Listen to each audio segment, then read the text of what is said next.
देखो हमारे left hand की तरफ वक्ष गुहा में सभी के यहाँ पर एक हृदय स्थित होता है। हृदय एक महत्वपूर्ण अंग है ना।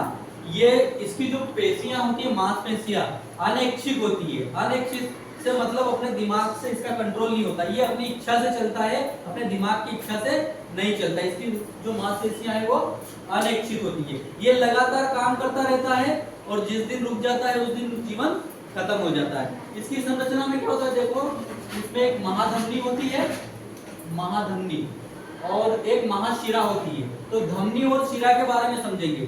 शिराओं में अशुद्ध रक्त होता है, कार्बन डाइऑक्साइड वाला, जिसमें से जब ब्लड विभिन्न कोशिकाओं से उत्सर्जित पदार्थ के रूप में कार्बन डाइऑक्साइड लाता है तो यहाँ पर लाता है, और यहाँ महाशिरा वाली में से आता है, और महाधमनी से शुद्ध रक्त पूरे शरीर में वापस ऑक्सीजन युक्त यहाँ से पूरे अंगों तक जाता है। इस प्रकार ऑक्सीजन का आना, कार्बन डाइऑक्साइड का आना और ऑक्सीजन का विभिन्न ऊतकों अंगों तक पहुंचाने का काम हृदय निरंतर परिसंचरण कार्य करता है। जिस प्रकार एक बस ट्रांसपोर्ट करती रहती है, ट्रक सामानों का ट्रांसपोर्ट करती रहती है, ऐसा ही हृदय भी हमारा ऑक्सीजन और भोजन के कणों को शरीर के विभिन्न कोशिकाओं तक पहुंचाता रहता है। अब रक्त जो रहता है मालूम है आपको, उसमें 3 मुख्य रूप से घटक पाए जाते हैं। कौन कौन से?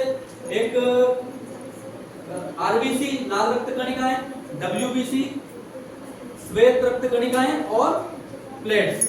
आरबीसी का जीवन काल 120 दिन तक होता है, 80 से 120 दिन तक, और फिर वो नष्ट हो जाती है। इसका निर्माण हमारे अस्थि मज्जा जोड़ों से होता है, जहां हम कसरत करते हैं वहां पर बनता रहता है ना। 120 दिन तक। डब्ल्यूबीसी 4000 से 10000 तक, 11000 तक इसकी संख्या होती है, और इसका जीवन काल 2 से 4 दिन होता है। डब्ल्यूबीसी हमारी रक्षक कोशिकाएं भी कहते हैं, मतलब सैनिक कोशिकाएं रहेगी, है ना, दूसरा रहेगा।